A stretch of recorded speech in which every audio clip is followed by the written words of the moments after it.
Hello everyone, मेरा नाम है परमेश्वर। इस लेक्चर में बात करने वाले हैं बीपीएससी एग्जाम जो होने वाला है अभी 30 सितंबर को, इसके स्ट्रैटेजी, सिलेबस और बीपीएससी तैयारी की संपूर्ण रणनीति के बारे में। तो ये वीडियो ज़्यादा मिनट का नहीं होगा, 15 से 20 मिनट का होगा, लेकिन आपको सब कुछ समझ में आ जाएगा कि कैसे तैयारी करना है हमें और कौन सा किताब पढ़ना है, फिर टेस्ट सीरीज कितना देना है, कौन सी कोचिंग ज्वाइन करना है, कोचिंग ज्वाइन करे या नहीं करे, ये किन्हें तैयारी करना चाहिए, अभी जो 12वीं पास किए हैं, जो अभी मतलब ग्रेजुएशन पार्ट 1 में है, उन्हें तैयारी करना चाहिए कि नहीं, मैं सारी बातों को मैं आपको क्लियर कर देना चाहता हूँ। बिकॉज मैं भी बीपीएससी का एस्पायरेंट रहा हूँ, तो मैं बहुत अच्छे से आपको कोशिश करूंगा कि मैं समझा दूँ और आपको समझ में आ जाए। ठीक है, इससे पहले हम बात करते हैं all power is with in you, you can do anything and everything. देखो, ह्यूमन जो होता है ना, अर्थ का पावरफुल कहते हैं ना उसको, एनिमल है तो एनिमल ही, लेकिन पावरफुल है क्योंकि इसके पास क्या है, थिंकिंग पावर है। ये अच्छे से थिंक कर सकता है ना, सही गलत को पहचान सकता है। एक ह्यूमन के अंदर, एक स्टूडेंट के अंदर बहुत पावर होता है, वो कुछ भी कर सकता है। उदाहरण देख लो ना, बहुत सारे बच्चे प्रत्येक साल यूपीएससी में सिलेक्ट होते हैं, बीपीएससी में सिलेक्ट होते हैं, इतने सारे। भारत का सबसे भारी एग्जाम होता है, भारत का ही नहीं, वर्ल्ड का, आईआईटी एडवांस, है ना। इसको बच्चे इसमें टॉप कर जाते हैं, है ना, ऑल इंडिया रैंक 1 ले आता है। तो सभी पावर ना सर्वशक्तिमान हो आप बस उसे सही दिशा में, सही टाइमिंग के साथ, टेंशन फ्री होकर के काम करोगे ना, पूरे मन से लग जाओगे ना, तो वो हो जाएगा। बस यही है कि अगर आप एक काम को चुनते हो करने के लिए कि हाँ हमें यही करना है, तो उस समय आपको अपने बॉडी का पूरा जो जितना इंद्रिय है, जितना एनर्जी है, सब उसी पे फोकस करना होगा, उसी के बारे में दिन रात सोचना होगा, तब आपका होगा। और अगर नहीं भी होता है तो सेकेंड बार में तो होना ही है। अगर नहीं हुआ तो समझ लो तुम्हारा एक रैंक आने वाला है उसमें, अगर एक बार में नहीं हुआ तो। ऐसे सोचना है कि चलो इस बार मेरा नहीं हुआ, फेल कर गए तो कोई बात नहीं है, ये नहीं कि आप तुम होगा नहीं, ये सोचो कि इस बार नहीं हुआ तो अगली बार मेरा एक रैंक आएगा, ऑल इंडिया रैंक 1 लाएंगे। किसी भी चीज का प्रिपरेशन करो आप, तो उसमें सोचो कि टॉप तो मुझे ही करना है। जब ऐसे सोचोगे ना, टॉप मुझे ही करना है, तो तुम्हारा मन अंदर से कहेगा कि टॉप करना है तो ऐसे पढ़ना पड़ेगा, तुम्हें नींद नहीं आएगा और रात रात भर जग के पढ़ोगे। और जब तुम पढ़ना शुरू कर दोगे किसी भी चीज को अच्छे से, तो वो तुम्हारा हो जाएगा, बस आंसर ही तो लिखना है। चलो ठीक है, तो ध्यान रखना कि आप सर्वशक्तिमान हो, with in you you can do anything and everything, सब कुछ कर सकते हो, कुछ भी कर सकते हो। ओके, जिनका जो पिक्चर लगा हुआ है आप जानते होंगे, स्वामी विवेकानंद। इनका डेथ तो 33 साल की उम्र में ही हो गया था, कैंसर की वजह से। लेकिन ये माँ सरस्वती के पुत्र थे। कहा जाता है इनके बारे में कि ये साक्षात माँ काली से बात करते थे। अभी मंदिर बना हुआ है, कोलकाता में है, क्या नाम है उनका, दक्षिणेश्वरी काली मंदिर, आप घूम सकते हो वहां पे, अभी भी वो मंदिर है। बात करते हैं बीपीएससी एग्जाम पैटर्न के बारे में। तो देखो स्टूडेंट, बीपीएससी एग्जाम इस बिहार पब्लिक सर्विस कमीशन होता है। इस एग्जाम को जब आप क्रैक करोगे ना, तो आप एसडीएम, डीएसपी, बिहार के अंदर जो भी प्रशासनिक अधिकारी है, एक अच्छे पोस्ट पे जा सकते हो। तुम्हें काम करने का बहुत वैरायटी काम करने का पावर मिलेगा, तुम लोगों की सेवा कर सकते हो अपने मन से, है ना। बहुत अधिकार होता है इसमें। तो हर एक स्टूडेंट का सपना होता है कि बीपीएससी या यूपीएससी क्वालिफाई करे। तो यूपीएससी अगर थोड़ा सा कठिन हो जाता है, उसका सिलेबस अब्रॉड है, तो कोई बात नहीं, आप बीपीएससी करके वही पोस्ट ले लो, है ना, वही काम करो, काम तो एक ही है ना, बिल्कुल। और बीपीएससी का सिलेबस बहुत ही छोटा है और फिक्स है। अगर अच्छे से समझा जाए, पढ़ा जाए, और बच्चे अभी से अगर मन बना ले कि हमें करना है, तो वो कर लेगा, बिल्कुल कर लेगा। हाँ, अगर वो इधर उधर ध्यान नहीं भटकाता है, अब वो कितना बच्चा सोचता है कि हम काम करते हुए कर लेंगे, कि हम जॉब भी कर लेते हैं उसके बाद बीपीएससी कर लेते हैं, तो समझ लो उसे कभी नहीं होगा। बहुत सारे बच्चे ऐसे हैं जो सोचे काम करते हुए निकाल ले, आपको वो करने ही नहीं देगा। जिसमें आप काम करते हो ना, वो आपको करने ही नहीं देगा। इसलिए थोड़ा सा कष्ट सहो, मेहनत करो, और आपका हो जाएगा सिलेक्शन, क्यों नहीं होगा। चलो एग्जाम पैटर्न की बात कर, इस साल जो होने वाला है एग्जाम बीपीएससी का, मैं डेट बता दूं आपको। एक्सपेक्टेड डेट है 30 सितंबर 2024 को आपका क्या हो जाएगा, प्रीलिम्स हो जाएगा। ठीक है, और फिर 3, 4, 6 और 7 जनवरी 2025 को इसका मेंस हो जाएगा। ये डेट एक्सपेक्टेड है, होगा ही तो 30 सितंबर को होगा। तो अभी तो अप्रैल चल रहा है, मई जून जुलाई अगस्त, 4-5 महीने बचे हुए हैं, 4 to 5 मंथ हैं। लेकिन अगर अभी से आप लग जाओगे ना, आज से भी, तो आपका हो जाएगा। इसके लिए क्या होना चाहिए, आपके पास ग्रेजुएशन होना चाहिए। ग्रेजुएशन पास्ड हो, आप कर सकते हो, एग्जाम दे सकते हो इसका। लेकिन जो बच्चे अभी 12वीं में है वो भी इसको दे सकते हैं, बिल्कुल। उसके मतलब दे नहीं सकते हैं, इसके प्रिपरेशन कर सकते हैं अभी से। अगर इसके अप्रोच को जानेंगे, सिलेबस को जाने रहेंगे, तो इसकी प्रति वो डिवोटेड रहेंगे, तो उनका एक ही बार में हो जाएगा ग्रेजुएशन। साथ में एक हाथ से तुम ग्रेजुएशन का डिग्री लोगे और दूसरे हाथ से तुम बीपीएससी का ज्वाइनिंग लेटर लोगे। सोच लो, ऐसा हो जाता है। ठीक है, तो हम बात करते हैं इसके एग्जाम पैटर्न का। तो एग्जाम इसका टोटल स्टूडेंट 3 स्टेप्स में होता है। ओके, मैं आपको अच्छे से समझा देता हूं।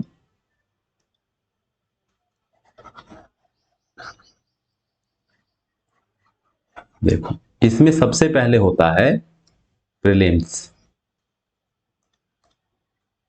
फर्स्ट स्टेप होता है आपका प्रीलिम्स, फिर होता है आपका मेंस। जब आप एक एग्जाम पास कर जाते, फेल हो गए तो तुम बाहर हो गए। और तीसरा होता है आपका इंटरव्यू। ये 3 स्टेप जब आप पास कर जाते हो, सिलेक्ट होते जाते हो, तब बनता है आपका मेरिट लिस्ट। और मेरिट लिस्ट में आपका नेम आ जाता है, तब आप ट्रेनिंग के लिए जाते हो। कहाँ? बीपार्ड। बीपार्ड कहाँ है? गया में। उसमें जाने का सपना किसको नहीं होता है, बीपार्ड में। तो चलो समझते हैं प्रीलिम्स में क्या चाहिए, मेंस में क्या चाहिए, सारे एग्जाम पैटर्न को हम अच्छे से समझने वाले। ठीक है, सबसे पहले प्रीलिम्स को समझते हैं। देखो स्टूडेंट, प्रीलिम्स जो आपका होता है, टोटल प्रीलिम्स, वो होता है 150 मार्क्स का। टोटल मार्क्स जो हो जाएगा ना, वो होता है 150 मार्क्स का होता है। ठीक है, 150 नंबर का होगा। और इसमें टोटल जनरल स्टडीज है। इसका नाम क्या है?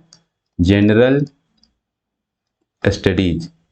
जनरल स्टडीज इसलिए इसका नाम है क्योंकि इसमें GK, GS, science, current affair, यही सब पूछे जाते हैं। बिल्कुल आसान होता है ना। इसके बाद इसमें निगेटिव मार्किंग भी है। निगेटिव मार्किंग कितना है? 1/3। मतलब आपको एक गलत होने पर 0.33 मार्क्स कट जाएंगे, है ना। तो निगेटिव है, तो ध्यान से। अच्छा, 150 में आपको पास करने के लिए मिनिमम कितना लाना है? तो देखो, अगर आप जनरल कैटेगरी से हो, कैटेगरी होता है ना इसमें, तो कैटेगरी में अगर आप जनरल की हो, तो जनरल की हम बात कर लेते हैं, सबसे हाई होता है। जनरल को लाना होता है 93 प्लस मार्क्स। देखो, कभी 93 रहता है, कभी 92, कभी 91, कभी 90, लेकिन 90 से नीचे नहीं रहेगा जनरल का। अब जनरल का 93 है 150 में, 93 नंबर लाना है आउट ऑफ 150 किसको? जनरल कैटेगरी को। इसका मतलब है कि दूसरा कैटेगरी वाले को इससे कम ही लाना होगा। तो सिंपल समझ लो, आपको 85, 87, 88 नंबर लाना। अगर इसी में आप फीमेल हो, ये तो मेल का है, अगर आप लड़की हो, फीमेल हो, लड़की ही नहीं महिला भी हो, अगर फीमेल हो आप, तो आपको लाना पड़ेगा वही 85 प्लस। जनरल में हो तो, या 87 तक लाना होता है। फिर बीसी कैटेगरी की बात कर लेते हैं, तो इसको भी लाना रहता है 88 प्लस के लगभग में। इसमें ईबीसी एक आ जाता है, ईबीसी को लाना होता है 85 प्लस के लगभग में। एससी एसटी है तो उसको 80 और 83 के लगभग में लाना होता है एससी एसटी को। यही सब कट ऑफ है, आपको 150 में इतना ही लाना पड़ेगा। प्रीलिम्स में जब आप इतना ला देते हो तो आप मेंस का एग्जाम देते हो। ठीक है, लेकिन ध्यान रहे 150 नंबर में पूछेगा क्या? सब तो पूछेगा history, current affair. Current affair sir क्या होता है? तो करंट अफेयर के लिए आपको न्यूज़पेपर पढ़ना पड़ेगा, एवरी डे का करंट अफेयर पर हो। देश में क्या चल रहा है, हमारे प्रधानमंत्री कहाँ जाते हैं, कौन सा स्कीम लॉन्च हुआ जो स्टेट को मदद कर रहा है, स्टेट के स्कीम को याद रखो, यही करंट अफेयर्स है। कहीं कोई सा अगर डिजीज फैल रहा है तो उसके बारे में जानो। कोई न्यू इन्वेंशन हुआ है तो उसको देखो कि क्या इन्वेंशन हुआ है साइंस में, कहीं भी कुछ भी, तो वो भी याद रखना आपको। फिर आपको ज्योग्राफी अच्छे से पढ़ना पड़ेगा, फिर आपको पॉलिटी अच्छे से पढ़ना पड़ेगा, है ना। और फिर आप बीपीएससी दे रहे हो तो बिहार के बारे में अच्छे से जानो कि बिहार के राज्यपाल कौन है, बिहार में कितने जिले हैं, बिहार में कितना नदी है, नदी का क्या प्रभाव है, कितना लाभ होता है, बिहार का एग्रीकल्चर रेट क्या है, क्या इकोनॉमी रहा है, क्या पॉपुलेशन है, ये सब आपको जानकारी होना चाहिए। क्योंकि आप बिहार के ऑफिसर बनोगे और बिहार की पॉपुलेशन के बारे में नहीं जानोगे तो तुम क्या शासन करोगे। तो इतना पता होगा, यही सब तो मैं बताऊंगा, बुक्स भी बताने वाला हूँ कि प्रीलिम्स के लिए कौन सा बुक्स पढ़े, मेंस के लिए कौन सा बुक्स पढ़े। और हाँ, मैं बुक्स दिखाने वाला, देखो मेरे पास बुक्स भी है, हम इस बार ऐसे नहीं आए, दिख रहा है ना, ये बुक्स टोटल मैं आपको दिखाने वाला हूँ। मेरे पास जितना बुक्स है हम आपको सब दिखाने वाले, ये सब बुक्स आपको पढ़ना पड़ेगा, है ना, बिहार स्पेशल्स वगैरह। और ये सारा बुक्स पढ़ के खुद से नोट्स बना लो, पास कर जाओ, कहीं कोचिंग जाने की आवश्यकता नहीं है। बीपीएससी एक ऐसा एग्जाम है जिसको आप सेल्फ स्टडी से कर सकते हो, बिल्कुल। चलो ये हो गया। अब मेंस की बात हो गई। अगर आप प्रीलिम्स पास कर जाते हो तो आप मेंस देना होगा, ये स्टेज दूसरा होता है, ये स्टेज नंबर 2 होता है। जितने बच्चे प्रीलिम्स में पास करेंगे वो मेंस का एग्जाम देंगे। प्रीलिम्स में कितने बच्चे सर पास करेंगे, तो वो वैकेंसी के हिसाब से होता है। अगर वैकेंसी मान लो 300 है तो 3000 बच्चे, उसका 10 गुना होता है, ठीक है। तो हर साल जो मेंस लिखता है वो 3500 से 3200 से 3500 का बच्चा लिखता है, 3500। प्रीलिम्स में एग्जाम देता है कितने बच्चे, तो प्रीलिम्स में एग्जाम देते हैं टोटल बच्चे कितने, एक मिनट, सॉरी स्टूडेंट, हेलो, थोड़ा सा पढ़ा रहे हैं। हाँ नहाए, सॉरी कैसे बोले हम, नहाए हैं। Okay bye.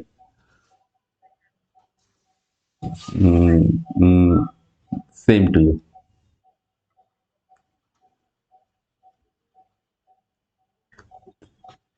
ठीक है, सॉरी। अब ध्यान दो प्रीलिम्स पे। तो प्रीलिम्स में कितने बच्चे भाग लेते हैं एग्जाम में, वो भी जान लो, जान लो, जान लो, पता रखा करो। 5 लाख, 5 लाख पास कितने करेंगे, 3200, 3200, 100 में है ये, 32,000 नहीं, छटना है, 4,99,000 छट जाएगा, 97,000 बच्चा बाहर जाएगा। सोच लो कितना कठिन है, कितना कठिन है, तुम्हें एक एक वर्ड याद रखना पड़ेगा। चलो मेंस की बात करते हैं। अब देखो मेंस में जो होता है ना, टोटल पेपर जो हो जाएगा, तुम्हें मेंस के नंबर पे ही सिलेक्ट मेरिट लिस्ट बनेगा, प्रीलिम्स पे नहीं। प्रीलिम्स बस एक स्टेप है, गेट है कि गेट पास करना है तुम्हें। हालांकि प्रीलिम्स का नंबर जुटता नहीं है, लेकिन प्रीलिम्स का बहुत वैल्यू है। प्रीलिम्स पास नहीं करोगे तो तुम मेंस नहीं दे पाओगे, लेकिन प्रीलिम्स भी जरूरी है, उतने जरूरी है जितना में तुम 100 नंबर ले आओ आराम से। बस कोशिश करो 150 में 100 करे, और अभी से लग जाओ। पहला पेपर जो होगा तुम्हारा वो हिंदी का होगा। हिंदी का कितना होगा, 100 मार्क्स का होगा, ठीक है। किस लेवल पे होता था, 12th लेवल का। जो आप 12वीं में एग्जाम देते हो ना, 100 नंबर का हिंदी, संज्ञा, सर्वनाम, और क्या रहता है, क्रिया, विशेषण, पैराग्राफ, निबंध आ जाता है, निबंध दीपावली पे, दुर्गा पूजा पे, इस बार में था, होली पे था, ऐसे ही आएगा 100 नंबर में। ये 100 नंबर का जो एग्जाम होगा ये सिर्फ क्वालिफाई करने का होगा, आपको इसमें फेल नहीं होना है, बस क्वालिफाई करना है। कितना नंबर लाना है, तो इसमें लाना है आपको बस 35 नंबर। लाना तो 33 है लेकिन 35, मैं थोड़ा 2 नंबर बढ़ा के बोल रहा हूँ, इतना लाना है पास करने के लिए। आपको इस नंबर को मेरिट में नहीं जोड़ा जाएगा, बस आपको पास करना है हिंदी में। जैसे आपने 10th में एग्जाम दिया था, एक इंग्लिश का पेपर था, एग्जाम तो दिया था लेकिन 100 में सब पास, 30 लाए पास हो गया, 32 लाए पास हो गया, पास करना था, नंबर नहीं जुड़ता था, ठीक है। दूसरा देखो, दूसरा पेपर जो हमारा है, पेपर 2 जिसको कहोगे, इसको बोलते हैं, अच्छा इसको पहले देख लो, पेपर एक और ऑप्शनल है। पहले हम ऑप्शनल की बात कर लेते हैं, जिसका नंबर जुटेगा नहीं। कौन सा वैसा पेपर है सर जिसका नंबर नहीं जुटेगा, तो हिंदी का नहीं जुटेगा, खाली एग्जाम देना है, पास करना, एक ऑप्शनल है। ऑप्शनल भी आपके होंगे 100 मार्क्स के, ठीक है, 100 मार्क्स के होंगे, और वो सिर्फ क्या होगा, पास करना है आपको इसमें भी, ऑप्शनल में भी, ठीक। इसमें क्या करना है आपको, क्वालिफाई करना है, और कितना नंबर लाना है, तो 40 मार्क्स लाना है इसमें। अब ऑप्शनल क्या होता है सर, तो ऑप्शनल होता है आपका इंटरेस्टेड सब्जेक्ट जिसमें आप स्ट्रांग हो, वो तुम 100 नंबर का एग्जाम दे सकते हो बीपीएससी में। किसी का फिजिक्स है, फिजिक्स दे सकता है, हिस्ट्री है, हिस्ट्री दे सकता है, हिंदी है तो हिंदी भी दे सकता है 100 नंबर का, केमिस्ट्री है, केमिस्ट्री दे सकता है, किसी का मैथ होगा, मैथ दे सकता है। जो आपका स्ट्रॉन्ग सब्जेक्ट है या आपने जो ग्रेजुएशन में पढ़ाई की है ऑनर्स में, zoology, botany, geology, Hindi, Sanskrit, कुछ भी 100 नंबर का आपको एग्जाम देना होगा। आपको एक चुनना है, ज्योग्राफी, पॉलिटी, कुछ भी, उसमें बस क्वालिफाई करना, आपको नंबर नहीं जुटेंगे। तो ये 2 पेपर हो गया ऑप्शनल। अब वो सब्जेक्ट जिसका नंबर जुटेगा, जिसमें तुम्हें नंबर लाना है, तभी तुम्हारा मेरिट बनेगा या इंटरव्यू के लिए कॉल आएगा, तो वो हो जाता है मेन पेपर। मेन पेपर आ गया। अब उसमें होगा तुम्हारा पेपर 1, पेपर फर्स्ट, ये होगा तुम्हारा 300 नंबर का। ठीक है, इस 300 नंबर में क्या पूछे जाएंगे? इतिहास से क्वेश्चन रहेगा आपका, फिर आपका रहेगा करंट अफेयर से, सीए में लिख रहा हूं, करंट अफेयर से, और तीसरा रहेगा स्टैटिस्टिक्स से, स्टैट से। ठीक है, ये स्टैटिस्टिक्स क्या होता है? ग्राफ वाला क्वेश्चन रहेगा। आपने पढ़ा है 10th में, ग्राफ वाला रहता है, सांख्यिकी जिसको कहते हैं, ये ग्राफ दे देता है, उससे क्वेश्चन बनाना है, वो रहता है। ठीक है, ये टोटल हो गया। ये रहता है टोटल 114 नंबर का, ये भी 114, और ये रहेगा आपका 72। सबको जोड़ोगे कितना हो जाएगा? 300 नंबर हो जाएगा ना। तो पेपर 1 हो गया। अब इसके नंबर जुटेंगे, ये ध्यान रखना है। अब तुम्हारा हो गया स्टूडेंट क्या? पेपर 2। ठीक है, अब दूसरी बात हम कर लेते हैं पेपर 2 का। इसका भी नंबर जुटेगा, इसका नंबर जुटेगा, इसका भी नंबर जुटेगा। ये भी आपका हो जाएगा 300 नंबर का एग्जाम। इसमें क्या सब पूछेगा? तो पॉलिटी पूछेगा आपसे, ठीक है, फिर इकोनॉमी प्लस ज्योग्राफी और plus science and tech. 114 number, 114 number, और ये आपका पूछेगा 72। टोटल हो गया 300। ये हो गया 300 कितना हो गया? 600 नंबर हो गया। और एक पेपर पूछेगा तुमसे स्टूडेंट,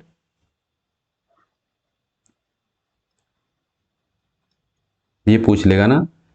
देखो हमने क्या देखा? पेपर 1 जो 300 का था, पेपर 2 जो 300 का था, इसमें लिखना होता है, लिखने वाला ये ऑब्जेक्टिव नहीं होता है।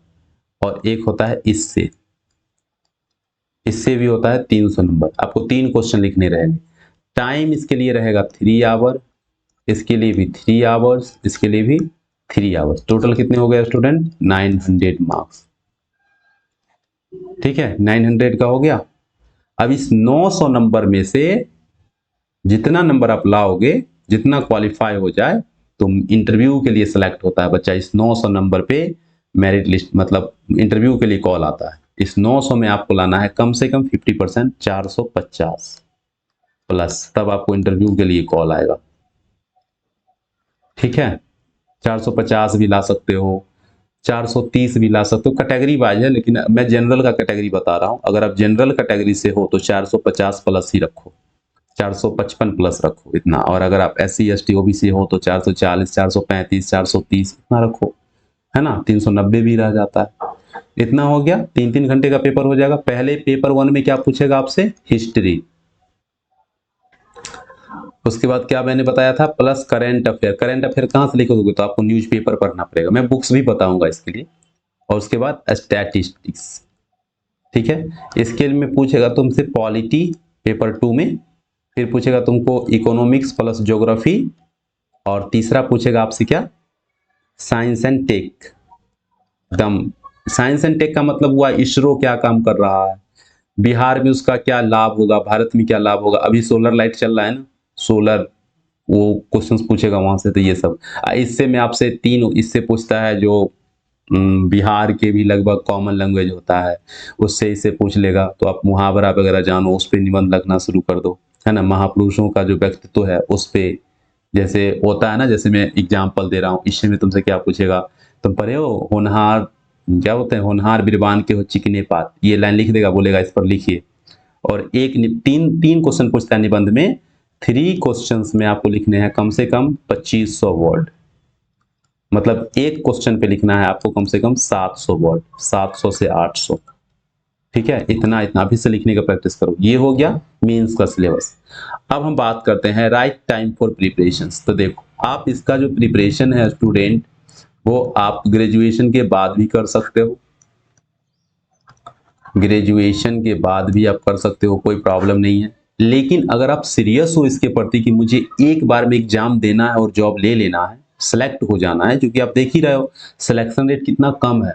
5 लाख बच्चे भरेंगे, 300 बच्चे सेलेक्ट होंगे, कितना हार्ड है ना। और पढ़ने वाले का भीड़ बहुत ज़्यादा है इसमें, क्योंकि अब तो पहले नहीं था, अब तो कोचिंग इतना सारा आ गया है कि उसको स्टडी मटेरियल प्रोवाइड करवा देता है, तो सारे बच्चे रट लेते हैं, ले लेते हैं, पास हो जाते हैं। तो मैं मानता हूँ इसके लिए 12वीं के बाद, है ना, 12वीं के बाद अगर आप ग्रेजुएशन में एडमिशन ले लिए हो किसी भी कॉलेज में, एनी कॉलेज, हम कोई कॉलेज खास नहीं होता है इसमें, सभी कॉलेज के बच्चे बनते हैं, किसी भी कॉलेज में एडमिशन ले लो, ठीक है। पार्ट 1 कहोगे ना तुम, ग्रेजुएशन पार्ट 1, उसमें एडमिशन ले लो और उसके साथ ही प्रिपरेशन शुरू कर दो। अब कैसे करोगे प्रिपरेशन, तो अभी कोचिंग ज्वाइन नहीं करना, अभी शुरू में क्या करना, क्लास, बचपन से क्लास नहीं पढ़ना आपको, बस 7th 8th 9th और 10th का जो तुम्हारे पास नोट्स बना होगा, क्योंकि 12वीं पास किए हो तो अभी तुम्हारे पास 9th 10th का भी याद होगा सब कुछ, तो उसको अभी से पढ़ो। ये सारा होना चाहिए एनसीईआरटी किताब होना चाहिए। एनसीईआरटी का क्या होना चाहिए, ज्योग्राफी होना चाहिए, हिस्ट्री होना चाहिए, पॉलिटी होना चाहिए, ठीक है, देखो इकोनॉमिक्स होना चाहिए, साइंस होना चाहिए, ये सारे बुक्स पढ़ जाओ, अच्छे से पढ़ जाओ, मैथ छोड़ करके, मैथ का उतना कोई वैल्यू नहीं है। तो 7 8 9 10, क्योंकि अभी तुम्हारे पास टाइम है ना स्टूडेंट, टाइम है, अभी तुम कर लोगे। पार्ट 1 में तुम्हें यही करना है, से उसको लिखो, उसका जैसे क्वेश्चन आंसर हम लोग बनाते थे वैसे बनाओ, कॉपी में, कॉपी बाय कॉपी, एकदम पूरा डिवोशन हो जाओ, तुम्हें याद होना चाहिए पूरा चीज। एक बार में तुम एक रैंक ने ला दिया ना, फिर बताना, एक रैंक ले आओगे, फर्स्ट रैंक तुम्हारा ही आएगा, तुम बोलोगे कि फर्स्ट रैंक मेरा ही है। फिर 7 8 9th क्लास का एनसीईआरटी अच्छे से कवर कर लेना, बहुत अच्छे से सारे बुक्स को पढ़ जाओ, कितना तुम्हारा सब पढ़ा हुआ है, 2-3 महीने में लगेगा। पार्ट 1 का एग्जाम दे दोगे तुम। अब पार्ट 2 से क्या करना, तुम जब तुम पार्ट 2 में जाओगे तो पार्ट 2 में तुम्हारा काम रहेगा कि जो स्टैंडर्ड बुक है वो पढ़ लेना है, हिस्ट्री का, ज्योग्राफी का, गांधी जी के बारे में कोई अच्छा अच्छा किताब का हैबिट लगाओ, नॉवेल पढ़ने का हैबिट डालो, वहां से तुम्हारा सोच बढ़ेगा। फिर रोज न्यूज पेपर तो अभी से तुम पढ़ो, और न्यूज पेपर पढ़ने के बाद जो उसका मेन मटेरियल है उसको तुम लिखना शुरू करो कॉपी में। अब क्या लिखोगे, देखो, हिंदुस्तान हो, दैनिक जागरण हो, प्रभात खबर हो, कोई भी एक न्यूज पेपर ले लो, मैं किसी को मैं प्रीफर नहीं कर रहा हूं, आपको जो पसंद है वो ले लो, है ना। यहाँ ऐड नहीं चल रहा है कि आप हिंदुस्तान ही पढ़ो, कोई जरूरी नहीं, जो मन है आपका वो पढ़ लो, 2-3 रुपए का न्यूज़पेपर आता है, लेकिन पेपर वाला ही पढ़ना, फोन में मत पढ़ना, वो तुम्हारा आंख खराब हो जाएगा और समझ में भी नहीं आएगा। और उसका जो संपादकीय पेज होता है, एडिटोरियल वाला पेज, वो पढ़ो, एडिटोरियल पढ़ो। जो गवर्नमेंट का स्कीम है, सरकार ने क्या लॉन्च किया, कहाँ पुल बनाया, कहाँ कितना करोड़ का योजना, कहाँ सड़क बनाया, ये सब पे तुम्हारा नजर होना चाहिए। ये नहीं कि कहाँ एक्सीडेंट हो गया, कौन किसके साथ भाग गया, वो नहीं पढ़ना, वो फालतू न्यूज है, वो नहीं आएगा एग्जाम। ये स्कीम पढ़ना सरकार का। उसके बाद स्पोर्ट्स एक पेज आता है, स्पोर्ट्स पेज, उसको मन से पढ़ो, कौन सा प्लेयर किस खेल से संबंधित है ये बात पूछ लेता है, कौन जीता है, कौन हारा है, जो जीता है वो किस देश का है, क्रिकेट के बारे में नॉलेज रखो। तो स्पोर्ट्स पेज जरूर पढ़िए, इससे तुम्हारा नॉलेज अब्रॉड होगा, अभी से आदत लग जाएगा। तो जब तुम ग्रेजुएशन पार्ट 3 में रहोगे तो साथ में सिर्फ तुम्हें टेस्ट सीरीज देना है, तुम एक बार में सिलेक्ट हो जाओगे, एक बार में, मैं कह रहा हूँ, ठीक है। तो राइट टाइम 12वीं के बाद एडमिशन लो, लग जाओ। न्यूज़पेपर तो रोज अभी से आदत डाल ही लेना, ठीक है। अब हम बात करते हैं, जब तुम मेंस में सिलेक्ट हो जाते हो तब तुम्हारा होता है इंटरव्यू। इंटरव्यू का मतलब होता है स्टूडेंट्स में कुछ भी नहीं होता है, बस ये होता है पर्सनालिटी टेस्ट, ठीक है। ये पर्सनालिटी टेस्ट होगा आपका, ये टोटल होता है 120 मार्क्स का, है ना, ज्यादा नहीं, 15 मिनट का इंटरव्यू होता है, 15 से 20 मिनट, या कह लो ना 10 मिनट भी होता है। अगर इंटरव्यू तुम्हें इंटरेस्ट ले रहा है तो वो तुमसे पूछते जाएगा, तुम जवाब नहीं दे रहे हो तो 5-10 मिनट लगेगा, आप जाइए। इसमें बस तुम्हारा पर्सनालिटी टेस्ट का मतलब हुआ तुम्हें बोलने आता है कि नहीं, कैसे बोलते हो तुम, कितने सहज हो, कितने सरल हो, ये सब देखा जाता है। तुम्हारा बोलने का स्टाइल, बैठने का स्टाइल, वो सब मतलब बोलते हैं ना, साइकोलॉजिस्ट होता है, तुमको एब्जॉर्ब कर लेता है 15-20 मिनट में कि कैसा है, मेंटलिटी से कैसा है, कैसा सोच से है। वो तुम्हारा सोच जानना चाहता है कि ऑफिसर बन के ये सच में तो काम करेगा ना, ऐसा तो नहीं नहीं दिवालिया हो जाएगा, पैसा लूटने वाला हो जाएगा। तो 120 में तुम्हें बहुत अच्छा इंटरव्यू जाएगा ना, फिर भी 80 प्लस 90 प्लस दे ही देता है। कभी कभी किसी किसी को 104 अरबी 100 प्लस जिसका गया उसका सिलेक्शन फिक्स है, वो तो छटेगा ही नहीं ना, बहुत ज़्यादा नंबर हो गया। बट 80 प्लस वगैरह सबका रहता है, 80 90 75 70 इतना रहता है। तुम जितना अच्छा वहाँ जवाब दोगे सरल भाषा में, तो अभी से आदत डालो कि हम कैसे बोलना है, क्योंकि ये जो आदत होता है ना, वही आदत इंटरव्यू में भी दिखाता है। वहाँ तुम कितनों सरल दिखाना चाहोगे, लेकिन अगर तुम्हारा आदत नहीं है अच्छे रहने का, अच्छे स्वभाव का, तो वो नहीं हो पाएगा, वो शुरू से बनाना पड़ता है तुम्हें। ठीक है, अब हम बात कर लेते हैं बुक्स का।